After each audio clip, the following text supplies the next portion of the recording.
It's been a few months after EVO 2015 happened, but I still can't believe that Washige thought it was over. Maybe he should have taken the initiative to finish the match, but we'll take a look at the newest PC games on the market to see how well they perform. Guilty Gear Xrd is a 2D fighting game by Arc System Works. It runs Unreal Engine 3, which surprises me since it's more associated with shooters than with fighting games. It's been out on the consoles for around a year, now it's on Steam. Is there a reason to be excited here? Let's see.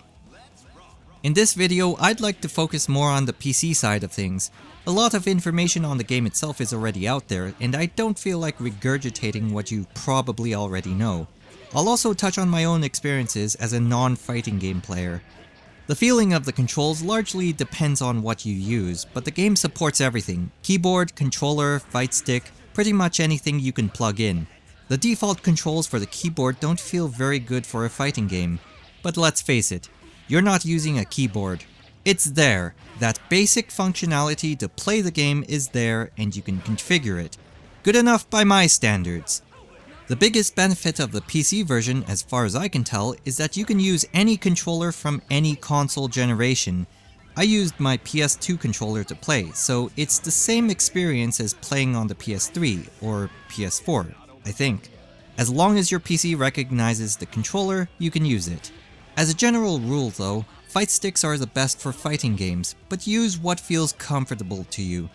The tutorials cover all the basics, as it should, but I looked at the 50 tutorials it had and I thought, are you kidding me? But then I went through them and they all took less than a minute for the most part. There's a lot to understand, and I've pretty much forgotten most of it. As a non-fighting game player, I don't actually know what features are good or bad, so I'm unable to talk about them. Most of my fighting game experience is in watching streams and researching prize money in tournaments, but from my experience playing this game, I was able to get into this fairly easily, but I'm still trying to figure out what each character does. I've memorized the special moves for one character, but the execution of special moves and combos is something I still struggle with. Of course, this can be resolved with more practice. Fighting games have grown in the arcades and slowly moved to consoles, but with the changing landscape of the video game industry, we need to analyze how Guilty Gear Xrd will do in the PC market. The game has already been out for almost 2 years, mainly in the Japanese arcades. It's only been a year ago that the game came to North America.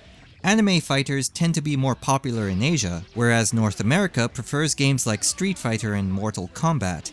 With the release of Guilty Gear Xrd on Steam, the popularity of the game will grow, but still be limited. I actually think there will be more people playing on PC than on console. I've been noticing a lot of people holding off on buying a console this generation. A lot of fighting game players in particular are looking more into the PC versions of their games because their existing equipment for PS3 and Xbox 360 is difficult to get working on the new consoles. It's no longer simple plug and play, and some controllers just won't work. Fight sticks are expensive, somewhere around $200. Converters tend to add input lag, which in fighting games is a huge problem. People don't want to throw away perfectly good equipment just because their new console says so. In a few months, we'll hear more information on Revelator, the latest revision of Guilty Gear Xrd. It's already out in Japanese arcades, but nothing has been said about any console or PC release. All I would expect is an announcement. When EVO 2016 comes around, I expect Guilty Gear Xrd to be on the main stage once again. It was the 5th largest game at EVO 2015 with 968 players, and it had a $10,000 pot bonus, so I would expect something similar again. I highly doubt the PC version will be used for tournament play, at least that's what I would say a couple years ago. I've seen the PC version of Ultra Street Fighter 4 being used during a weekly tournament series called Wednesday Night Fights, with one of the sponsors being Alienware. It's possible this game will be used in a similar fashion to bring in that sponsorship money. I don't think fighting game tournaments will move completely to PC since consoles are still appealing in many scenarios, but I think we're seeing a slow move in that direction. I think the PC version of Guilty Gear Xrd is another step in bringing more people into the fighting game community, especially PC gamers, although it's considered to be a niche fighting game. There's a ton of depth to it, but it seems easy enough to get into if you're willing to spend the time. On the technical side of things, it just amazes me that the game runs on Unreal Engine 3. An engine that's known for its shooters is running a fighting game, and it's running it well. Without the logo showing up in the opening, you probably would have never known. It's a $30 game, fair price, but it's also 20% off for the first week. As always, we'll check up on the game in a few months. Thanks for watching.